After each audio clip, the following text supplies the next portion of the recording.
Hello, this is Dr. Hanaa Assil, and this is about separating of mixtures. So we're continuing the chapter on elements, compounds, and mixtures. And we said elements and compounds are pure substances, but mixtures are impure, so we can separate them easily. So how do we separate mixtures? Well, that depends on what type of mixture we have. So if I have an insoluble solid in a liquid, insoluble solid, of course, means something that does not dissolve in a liquid. Then we use filtration. So first of all, you're supposed to know how to draw this diagram to separate something that's not soluble from a mixture. Then we use filtration. This involves the use of a funnel, or sometimes we call it filter funnel, and a filter paper, and a flask or a beaker. And what we do is we pour the mixture through the filter paper. Whatever is insoluble or does not dissolve will remain in the filter paper, and that's what we call the residue. And the liquid will go down into the receiving flask or beaker, and what goes down through the filter paper is called the filtrate.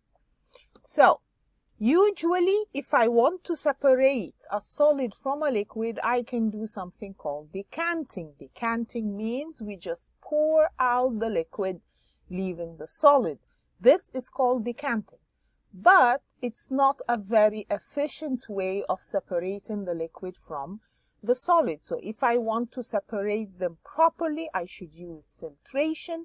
So in that case, the filtrate is the liquid that passes through the filter paper, and the residue is the substance which does not dissolve that remains in the filter paper.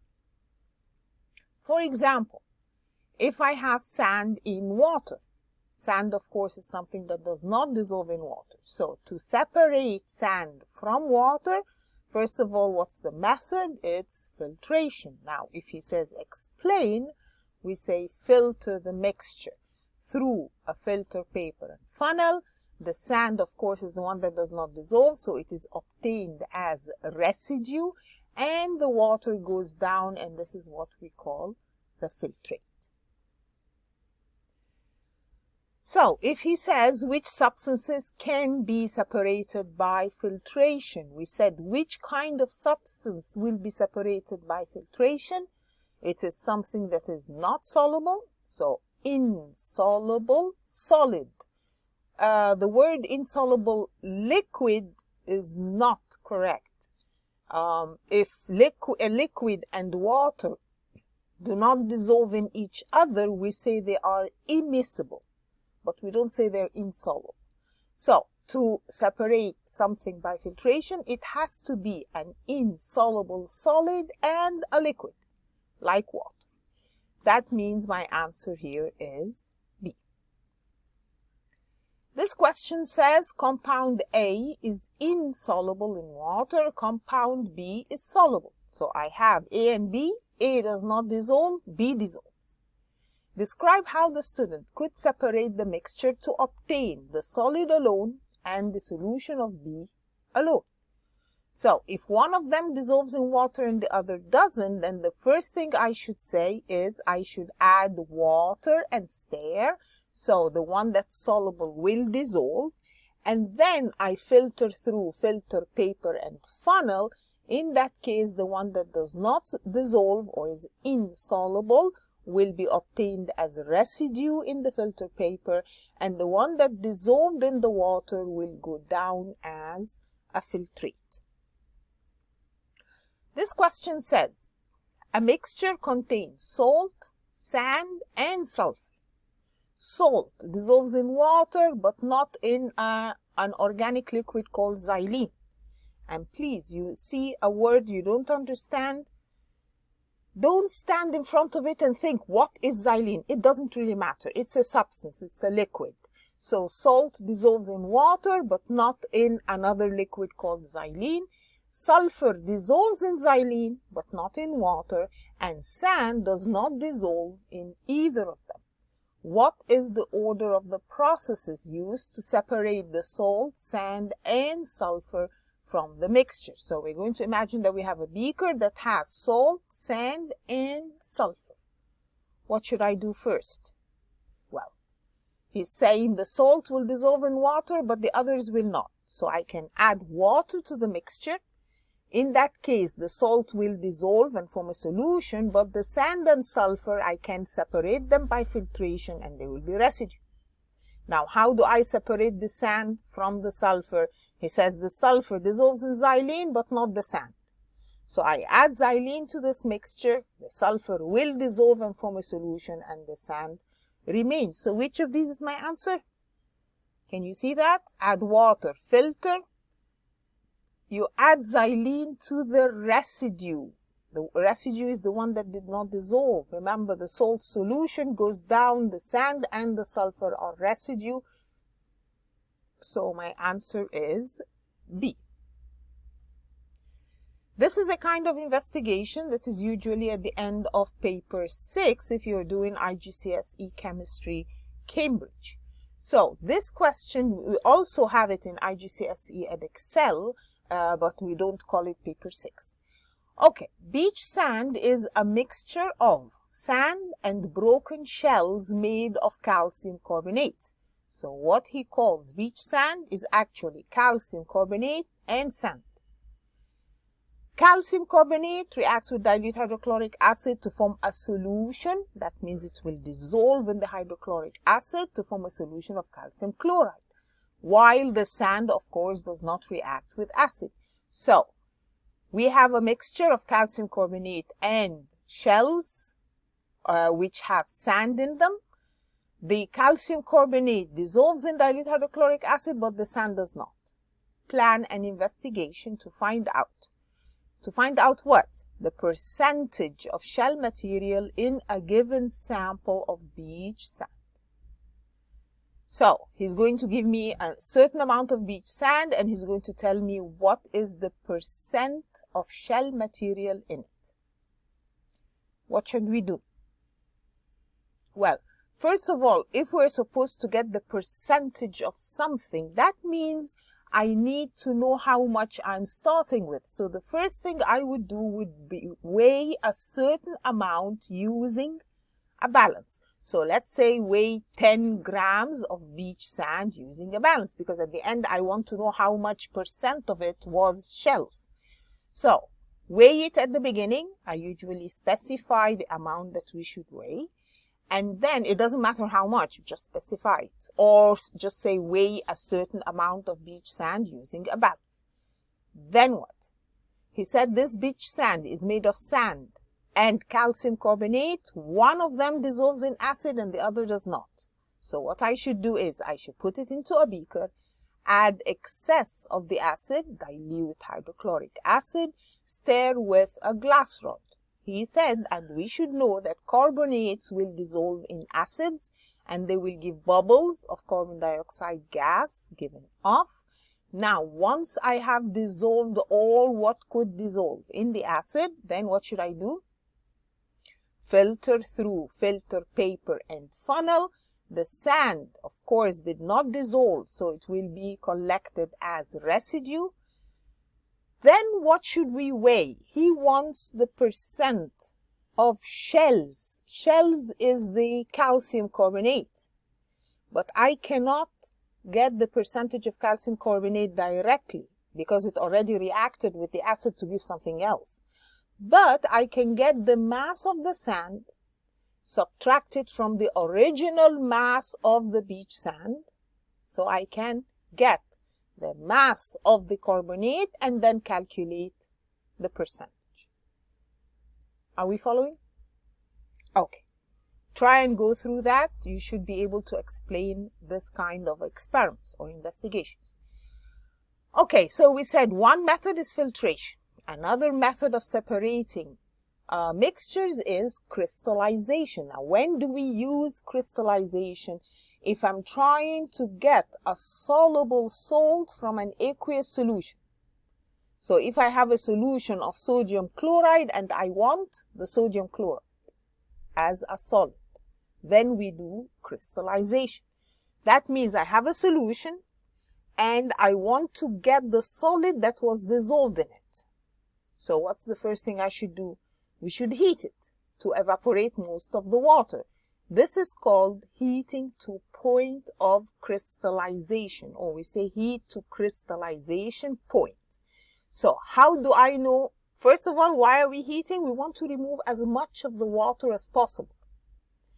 How do I know if I have heated enough? How do I know if I have heated to point of crystallization? You should remember that to know the point of crystallization, I should insert a glass rod into the hot solution and remove it.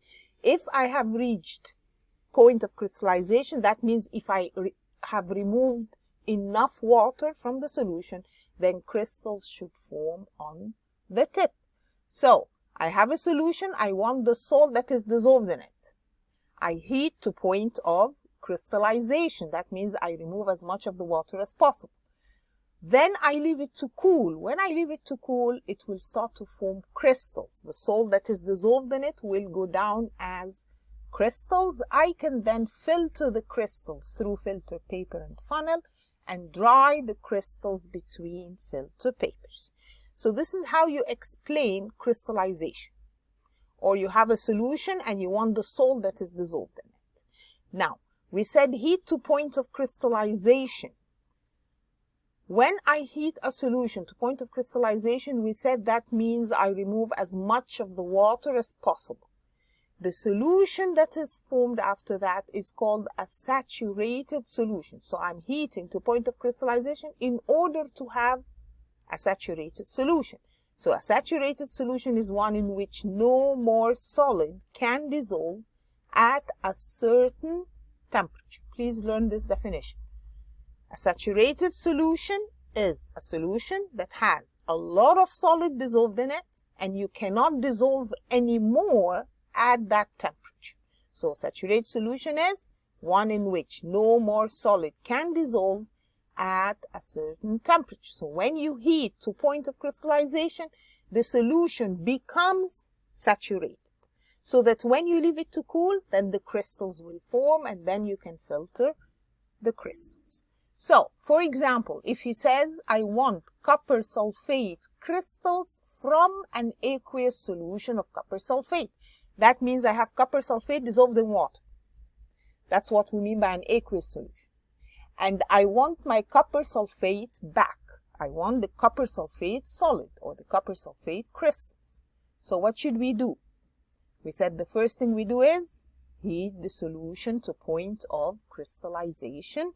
This is to remove as much water from it as possible to form a saturated solution. Then what? Then we said cool, leave it to cool, bring it down from the heating and leave it to cool. This will cause it to form crystals. I want these crystals from the mixture. What should I do next? I filter the crystals through filter paper and funnel. And if he says he wants it pure and dry, then I need to wash the crystals with a few drops of water.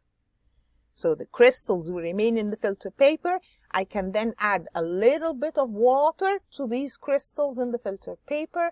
This is to wash them or to remove soluble impurities. So if he says, why am I washing the crystals with water? It is to remove soluble impurities. If he says, I want the crystals dry, then what we do is we put the crystals on a filter paper and we dry the crystals between filter paper. Do not say dry in an oven, because usually these crystals, if you put them in an oven, they decompose or they break down to form other substances. So any crystals, usually if I want to dry them, I dry between filter papers. Again, I have a mixture of salt and sand and I want to separate it. I want the salt alone and the sand alone. What should I do? So I have a beaker that has salt and sand. The first thing we do is we add water, stir with a glass rod, which one will dissolve? The salt dissolves, and the sand is left at the bottom of the beaker. Then how do we separate them? We filter them. So filter through filter paper and funnel. Now which one is collected as residue? The sand is collected as residue. Then now I have the salt solution in the flask down there. So how do I get my salt back? I heat it to point of crystallization. So I heat the filtrate to point of crystallization, cool so it forms crystals, and filter the crystals so I get them in the filter paper.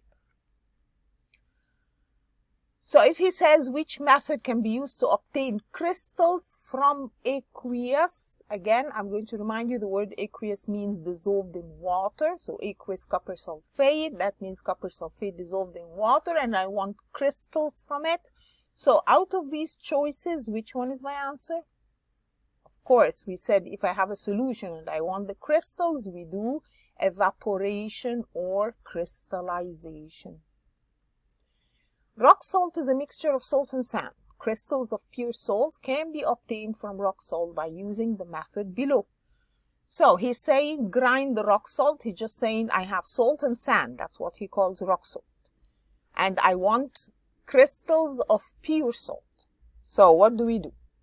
He says grind the rock salt into a fine powder. Add the powder to hot water and stir to do what to the salt? Stir to dissolve the salt. Then I filter the mixture, so the salt will do what? Salt solution passes through the filter paper, leaving behind the sand in the filter paper. Now, this filtrate is my salt solution. How do I get crystals of pure salt? I need to boil the filtrate to do what to the water? To evaporate some of the water, leave the saturated solution to cool so that crystals of salt form. Finally, filter the cold mixture to separate the crystals from the remaining solution. Okay, another question. The student used this method to obtain a sample of magnesium sulfate crystals from the solution. So again, I have a solution of magnesium sulfate in water and I want the magnesium sulfate back as solid or as crystals.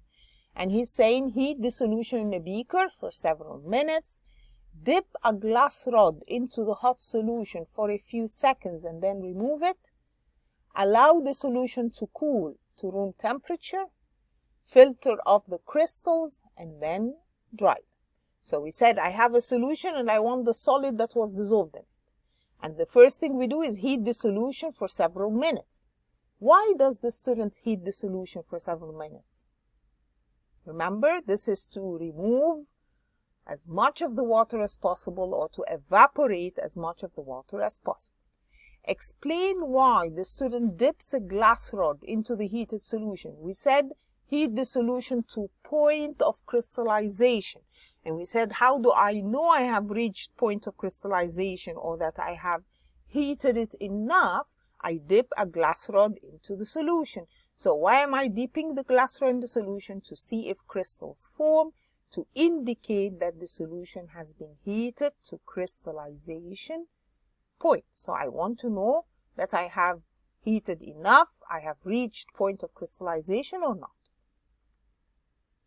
A student is given a mixture of barium sulfate, copper sulfate, and water. The table shows information about barium sulfate and copper sulfate. And he's telling me one of them dissolves, the other does not. So which one dissolves? The copper sulfate is soluble, so it will dissolve in water. The barium sulfate is insoluble. So how does the student obtain copper sulfate crystals from the mixture? We have water and copper sulfate dissolved in it, and barium sulfate is a solid in the mixture. So what's the first thing that we should do to separate them? Of course, we should do filtration, take the filtrates, and do crystallization. A student wishes to extract a colored solution from some berries to make an indicator solution. So he has berries, you know what are berries, things like strawberries, blueberries, and so on. And he wants to take the color from the berries. Which of the listed instructions should the student follow? So if I give you berries and I'm telling you I want the solution from the color of the solution of the berries. So what's the first thing we should do? Well, we should crush the berries. So my answer is A or B.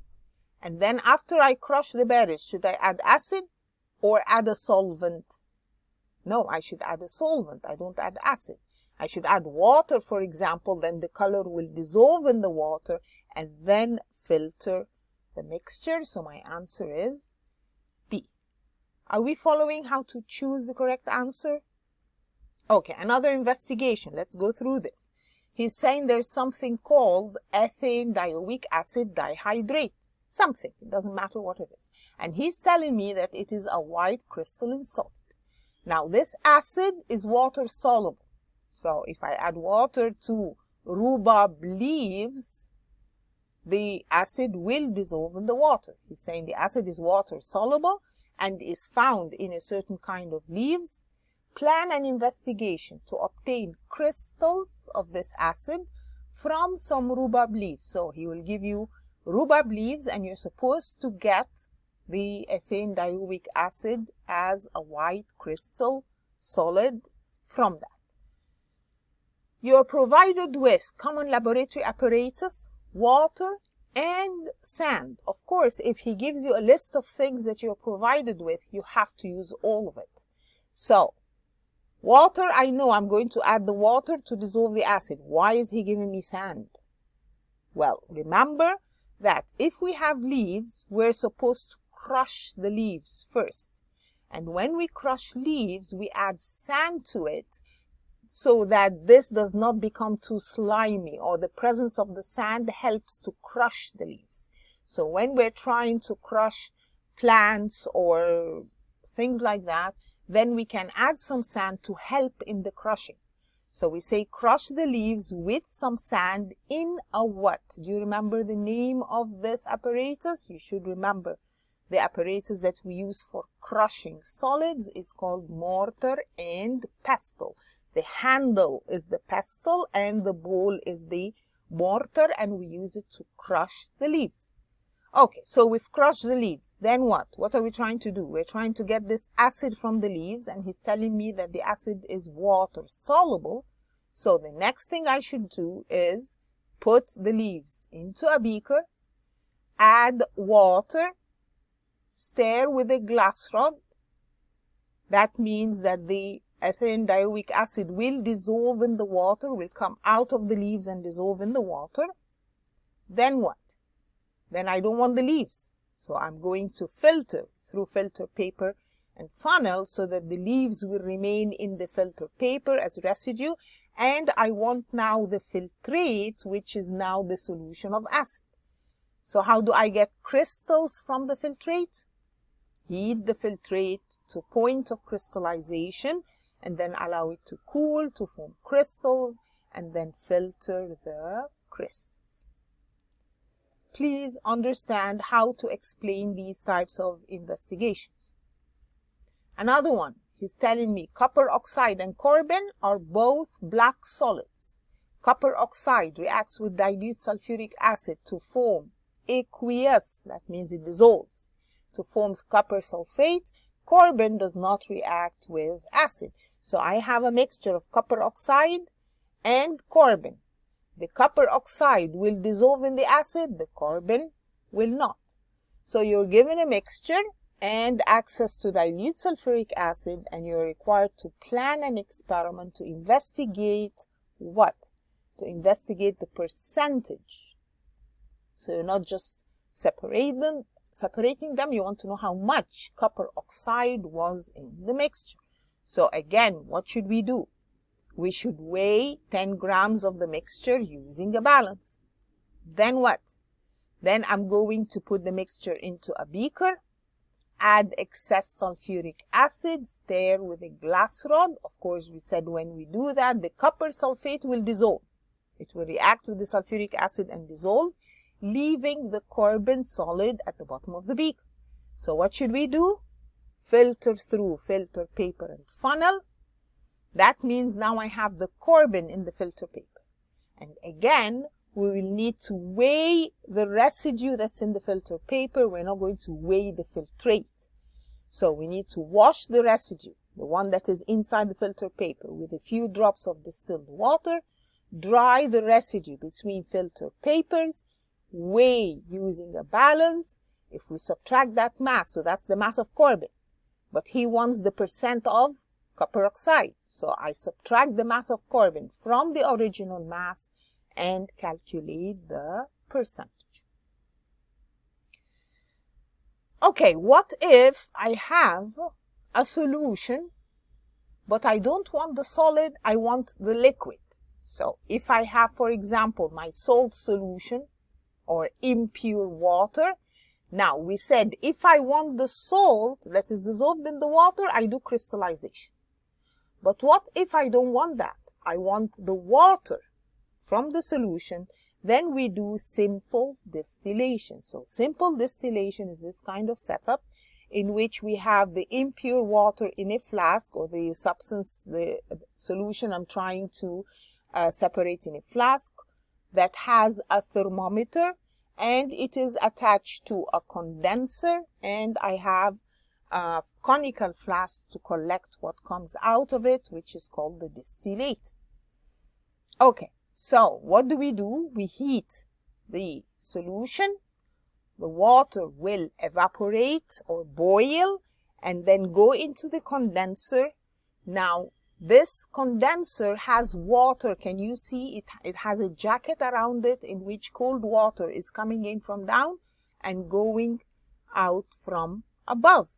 So all of this is being cooled by cold water. So the vapor will cool, condense, and collect in the conical flask as pure liquid. So for example, if I say he wants me to explain how to obtain pure water from salt solution. What did we say we're going to do? Heat the solution in a flask connected to a condenser. The liquid will evaporate or boil and then cools and condenses in the condenser to give pure distillate. Now, what is the function of the thermometer? You should know that the thermometer records the temperature of the distillate, or the temperature of the vapor that is coming out, the boiling point of the liquid that is coming out. So you should know what's the function of the condenser: to cool and condense the vapor. And you should know that the cold water goes in from the bottom and goes out at the top. Can you see the direction of arrows? Now, why do we do that? We say this is to ensure that the condenser is filled with water for more efficient cooling of the vapor. So if he has this kind of question, he's saying, where do water molecules lose energy? I'm heating the seawater, so that means that the seawater will take energy. And remember that we said boiling or melting or evaporation is an endothermic process that takes energy. But he's saying, where do the molecules lose energy? When they go into the condenser, they cool down. That means they lose energy. So remember that the particles of the vapor, when they go into the condenser, they cool down and they condense to form the pure liquid. What if I have a mixture of liquids? So I have two liquids. In simple distillation, we had only one liquid. We had water with something dissolved in it. But what if I have two liquids? For example, I have water and ethanol. Now, these two liquids will have different boiling points. So if I have a mixture of liquids having different boiling points, how do I separate them? By fractional distillation. Now, the difference between this and the previous simple distillation is the presence of the fractionating column. Can you see the fractionating column? So the other one was directly connected to the condenser. This one, the flask, has a fractionating column and then the condenser. And here we are trying to separate a mixture of liquids. So for example, if I tell you that I have a mixture of ethanol and water and I want to separate them. So for example, I want to separate ethanol from a mixture of ethanol and water. You're not required to know exactly what the boiling point of ethanol is. They will tell you, but for example, the ethanol has a boiling point of about 78 degrees Celsius. And of course, we know that water has a boiling point of 100 degrees Celsius. That means here we have a mixture of liquids with different boiling points. So how do we separate them? By fractional distillation. How do we explain fractional distillation? We say the solution is heated in a flask, connected to a fractionating column and condenser. Now, which one is going to come out first? The one with lower boiling point will boil first, rises in the fractionating column, goes into the condenser, cools and condenses, and is collected in a receiver as a fraction. So remember that I'm heating this mixture of ethanol and water. Now the temperature in the thermometer is rising. 30, 40, 50, 60, 70, 78, it stops. And the ethanol starts to boil. The temperature in the thermometer stops increasing when something is coming out, when something is boiling. So the ethanol boils at 78, the temperature in the thermometer will remain at 78 until all the ethanol has boiled, cooled, and come out into the beaker. Then the temperature will start to rise again. So after all the ethanol has come out, then the temperature rises, 80, 90, 100. At 100 it stops. It stops rising and the water starts to boil and come out from the condenser. Now, that means that I have fractions of liquids collecting. What is a fraction? Fraction is a collection of liquids having similar boiling points that are collected together. So, for example, if we were talking about ethanol and water, the ethanol is one fraction that I collect at 78. The water is another fraction that I collect at 100. So each fraction is a collection of liquids having similar boiling points that are collected together. Which method is used to separate a mixture of the following liquids? Now, as soon as he gives me liquids, they have different boiling points. So which method do I use to separate them? Fractional distillation. A teacher separates a mixture of two liquids using the apparatus shown. And he's telling me that the liquids are ethanoic acid that boils at 118, chloroethanoic acid that boils at 190. So they are a mixture of liquids with different boiling points. So I'm going to use this, which is fractional distillation. First of all, what is the name of that apparatus at the top of the fractionating column? And please note the name of the fractionating column. Can you see the fractionating column? This long tube on top of the flask is called the fractionating column. What about that apparatus on top? That is the thermometer. And of course, what's the name of that other apparatus with cold water going in and out? That is a condenser. Then he's saying which liquid would be collected first. He says, I have two liquids, ethanoic acid and chloroethanoic acid. Which one would be collected first? We said the one that has lower boiling point. So in this case, it is ethanoic acid. Explain why it has lower boiling point. How would the teacher know when all this ethanoic acid has been collected? Remember we said I'm doing fractional distillation. Now, ethanoic acid is going to come out at 118. The temperature in the thermometer stays at 118 until all the ethanoic acid comes out. Then what? We said after that fraction has come out, Then the temperature will start to rise until it reaches 190 and stop, and so on.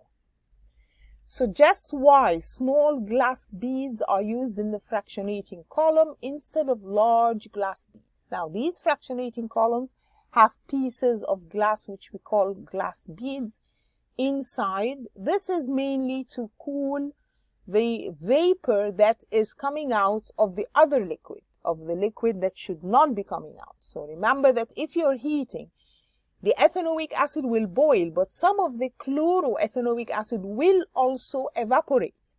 But once it goes into the fractionating column, since it has not reached its boiling point yet, it will cool quickly and come down. And we need small glass beads, not large, because the small beads will have larger surface area. Remember, anything that's small has larger surface area, so all the outside parts of the beads will be able to cool the vapor coming up. So far we have talked about crystallization, filtration, fractional distillation, and simple distillation. And one of the types of questions is choose which method I should use to separate these things. So if I say I want pure water from seawater, seawater is a solution. I want what? I want the pure liquid. So we said we use simple distillation. We said if I have a solution like seawater, if I want the salt, I use crystallization. But if I want the water, I use simple distillation. Right. Ethanol from a mixture of ethanol and water. How do we separate? We said ethanol and water are a mixture of liquids. How do we separate a mixture of liquids? By fractional distillation. Calcium carbonate from a mixture of calcium carbonate and water. You should know, if you don't know, calcium carbonate is something that does not dissolve in water. So this is having water and something that's insoluble in the water, like the sand. So this was like the sand that was not soluble. Calcium carbonate also is not soluble. So we said, how do I separate an insoluble solid from water? This is by filtration. What about this last one? He's saying copper sulfate, 5 water, S. You should realize that S means solid. So that means I want crystals of copper sulfate from aqueous copper sulfate. So I have a solution of copper sulfate and I want the solid. I want the crystals. That is by crystallization. Which method separates a mixture of sugar and glass? So if I have a mixture of sugar and glass, remember sugar will dissolve in water, the glass will not. So I can add water, the sugar dissolves, and then I can do what? And then I can filter this mixture so the glass will remain as a residue and my sugar solution goes down as a filtrate, and then I can heat the filtrate to obtain my sugar back. So my answer is A. Which method is most suitable to obtain zinc carbonate from a suspension of zinc carbonate in water? If he says suspension, that means the zinc carbonate is not dissolved. It doesn't dissolve. So this is insoluble solid in water.